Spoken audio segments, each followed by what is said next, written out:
Jika biasanya HP orang tua hanya diisi oleh beberapa aplikasi saja, namun berbeda dengan aplikasi yang ada di HP Mama satu ini. Tidak hanya puluhan aplikasi yang ada di dalam HP-nya, tetapi sampai ratusan. Melalui akun media sosial TikTok-nya, Sis Chandra, wanita tersebut memperlihatkan isi HP sang mama yang penuh dengan berbagai aplikasi. Wanita itu sengaja ingin meminjam HP sang mama. Mamanya dengan senang hati meminjamkan HP-nya ke sang putri.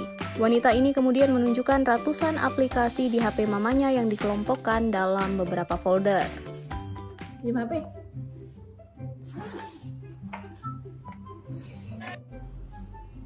Aplikasi ini kok pakai mah? Tak hapus ya? Apa ini? Psikologi ketiga. Anatomi mah? Anatomi ini kok akeh mah? Belajar biologi. Hapus aja. Belajar tubuh manusia. Ya ampun.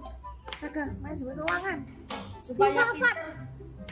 Mah. Ini gak penting, Pak. Supaya mama jadi cerdas. Jangan. Ya ampun, sampai piro halaman mah?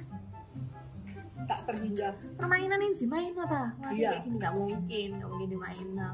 Harus psikotes 4 halaman dan tak dan astaga. Supaya pintar. Bahasa Indonesia, bahasa Thailand. Anatomi itu loh, anatomi. Astaga, bahasa Inggris, bahasa Korea, mah. Anatomi itu. Ini gak penting ini, hapus ya mah. Mama tuh 100. Ada yoga. Anatomi itu lihat dulu. Wes mari. Anatomi satu beda dua loh. Rasakan ya. Anatomi Pintar kok. Anatomi 1 2. Hapus ya. Enggak. Hapus. Memori habis. Enggak. Terima kasih sudah nonton. Jangan lupa like, subscribe, dan share ya.